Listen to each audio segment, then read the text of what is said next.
Drop it. Bueno, para nosotros es un gusto poder platicar el día de hoy contigo acerca de este libro que yo creo que viene en uno de los momentos más importantes porque justamente nos vienes a enseñar a no tenerle miedo, valga la redundancia, a nuestros propios miedos. Me gustaría que nos platicaras un poquito de cómo fue este proceso, qué tanto afectó la pandemia en que pueda salir antes o después o en el mismo tiempo de que tú pensabas este libro. Claro, mira, es una cuestión circunstancial, porque este libro lo empecé a escribir 2 años antes, sale en enero de este año, cuando todavía no teníamos idea que iba a haber pandemia, en enero ya, pero no pensábamos que llegaría y no que en esta dimensión. Entonces diría que fue una circunstancia coyuntural que nos deja ver que el miedo está ahí, que el miedo a lo desconocido, el miedo a lo nuevo, el miedo a lo que no estábamos preparados, pues se puede hacer presente en la vida de todos en mayor o menor medida. De hecho, hasta es útil, porque justamente por el miedo las personas se cuidan, las personas toman medidas para cuidarse. Aquellas personas que dicen, no, la pandemia no existe, la pandemia es un mito, pues son las que no se cuidan justamente, las que no tienen miedo. Entonces el miedo conviene porque nos mantiene de alguna manera con medidas de resguardo. Hablabas también dentro de este libro acerca de transformar eso, de lo que nosotros vemos como de malo del miedo, utilizarlo a lo mejor como una área de oportunidad, buscar la parte positiva de esto y transformarlo para crecer como persona. Este proceso, ¿cómo nos aconsejarías llevarlo? O sea, porque muchas personas dicen, quiero hacerlo, pero no saben por dónde empezar. Claro, mira, el miedo lo que pasa es que desde niños nos han enseñado a tener mala relación con él. Se nos dice que no deberíamos de sentirlo, que no deberíamos de tenerlo, que es propio de cobardes, que es propio de débiles y que lo que hay que hacer en la vida es ser valientes y aventarse. Sí, pero la realidad es que no siempre es así. Por ejemplo, desde niño nos dicen, mira, te van a poner esa inyección y el niño dice, no, porque me va a doler. Y los papás de inmediato, no, no te va a doler. No, pues sí, sí duele. Te va a doler, pero poquito. Te va a doler algo, pero no va a ser el peor dolor de tu vida y seguramente será pasajero. Es que me da miedo subirme a la bicicleta porque me voy a caer. Ay, no te pasa nada. No, a ver, si te caes sí te puede pasar, pero por eso vas a usar casco, por eso usarás rodilleras, por eso lo harás en un entorno seguro para que si ocurre una eventualidad que sí puede pasar, pues no pasen cosas graves. Entonces, la relación con el miedo no debería ser una de negarlo, como de pretender dominarlo o pretender hacer que no existe, pero tampoco una de sumisión, donde estemos en manos del miedo, donde entregamos nuestra vida al miedo. Quizá yo podría sugerir lo siguiente, pensar en el miedo como un copiloto. Yo soy el piloto de mi auto de mi vida, de mi rally de mi vida. Y el copiloto lo que va haciendo, lleva el mapa de ruta para alertarme de posibles peligros que vengan en el futuro. O de repente que si se cayó una rama, porque yo voy muy pendiente al camino. El copiloto me alerta de la temperatura, de la presión del aceite, del nivel de combustible, de la presión de las llantas con los marcadores que van en el tablero. El copiloto me dice, mira, adelante viene un lugar empedrado, vienen unas curvas. Él me va alertando de estas cosas. Pero yo jamás le dejaría el volante al copiloto, porque el copiloto no sabe manejar. El copiloto lo que sabe es acompañarme y tampoco diría, ay, este copiloto ya me fastidió, lo voy a aventar ahí en la carretera una patada y que se salga, porque entonces me quedo solo y ¿quién me avisa de dónde están los peligros? Entonces, ¿cómo poder relacionarnos mejor con el miedo? Verlo así, como un asistente, como un copiloto, que su única función es decirnos, cuidado, allí hay peligro, ahí hay algo con lo que no sabes qué vas a poder hacer para que nos prevengamos. El resto lo hacemos nosotros. ¿Qué reto representó para ti este libro en específico? Sabemos toda la experiencia que tienes, toda la parte también de la terapia que manejas. ¿Este libro qué representa de ti en cuestión de retos en comparación de otros? Pues mira, yo creo que lo dije en el libro.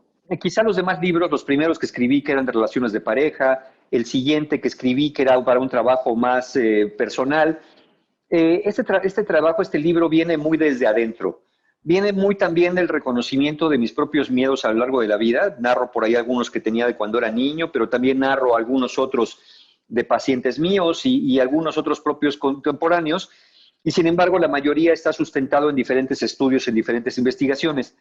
Es un reto porque, como dije, el miedo ha tenido muy malas relaciones públicas, ¿no? No ha habido quien le haga buenas relaciones públicas al miedo y entonces se ve, insisto, como algo que hay que evitar, como algo que no debería de suceder, como algo incorrecto. Lo que tenemos que recordar es una emoción, y es una emoción que compartimos prácticamente con todos los seres vivos.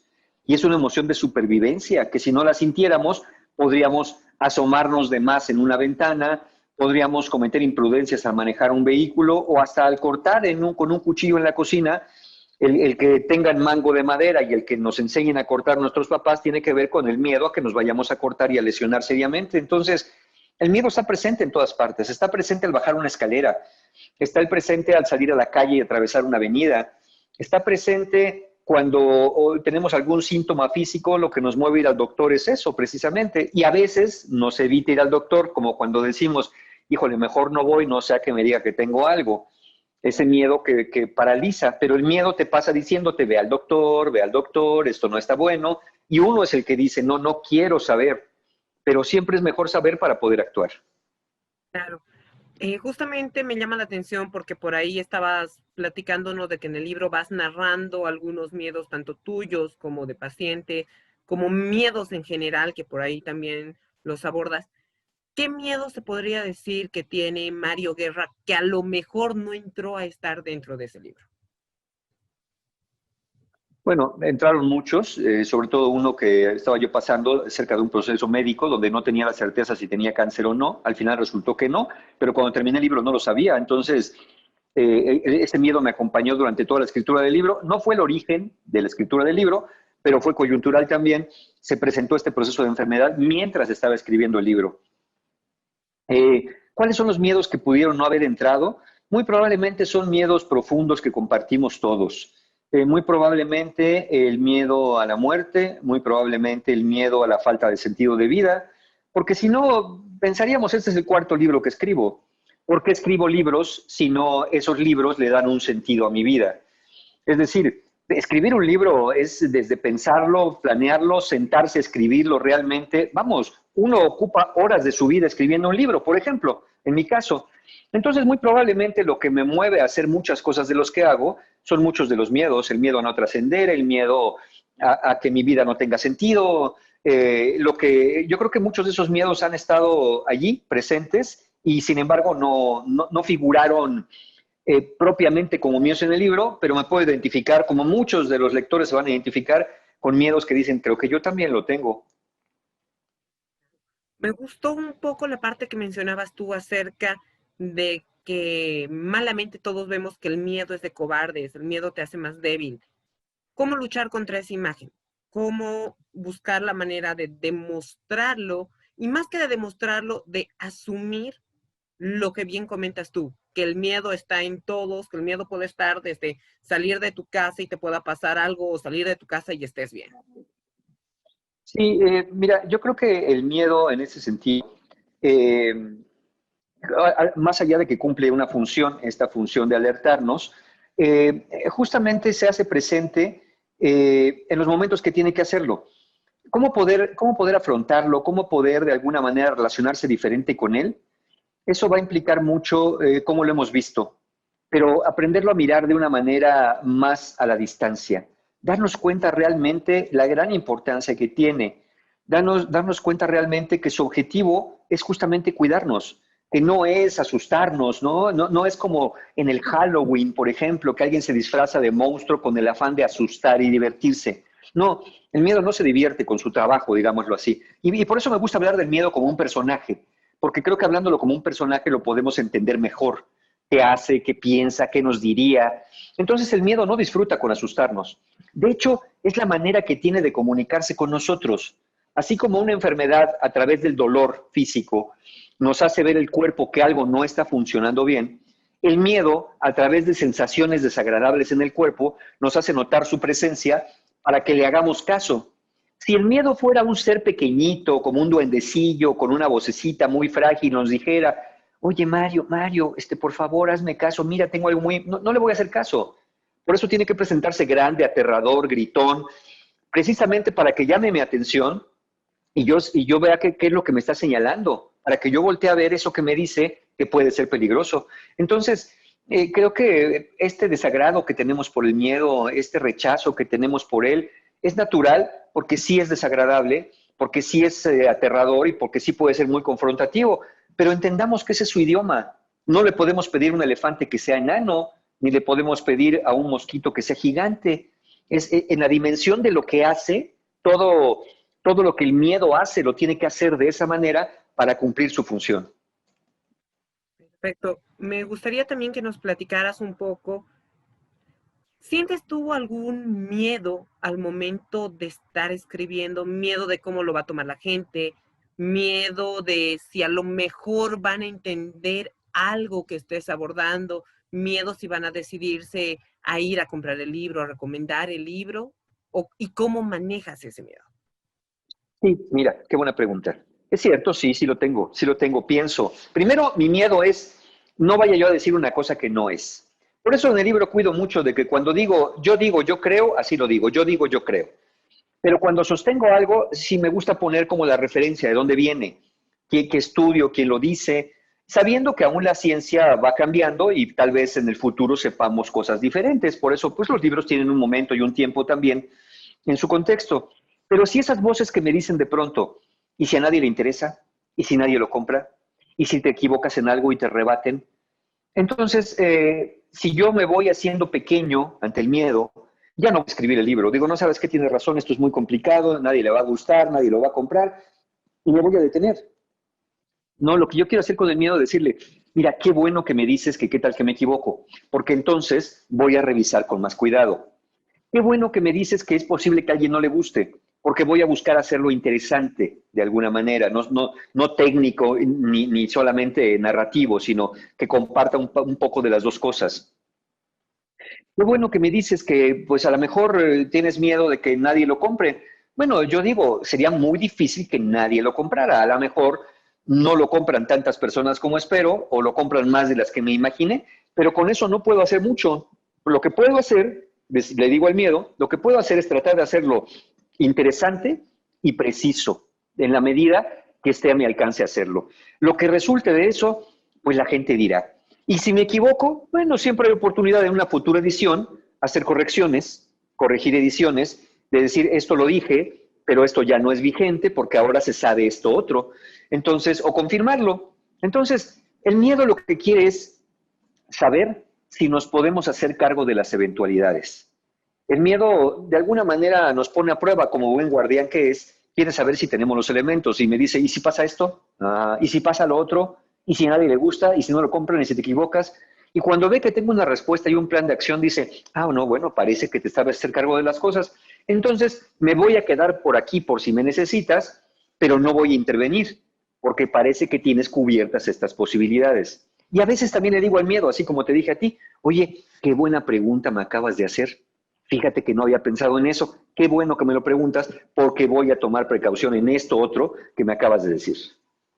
Me gustaría también nos platicaras un poco justamente eso. Tienes un estilo pues abierto para todo el público, o sea, pueden leerte jóvenes y lo disfrutan y lo entienden, pueden leerte personas más expertas en el tema y no sienten que se quedó como que le faltó a lo mejor algo de terminología, que le faltó algo de esta parte de investigación. ¿Qué tan fácil o qué tan difícil es para ti al momento de estar escribiendo pensar que lo entienda tanto el público que a lo mejor no sabe tanto de términos, pero también que lo entiendan los expertos y lo disfruten por igual y aprendan ambos? Mira, yo creo que eso es algo que me sale más natural. Para mí siempre es muy importante que me queden claras las cosas.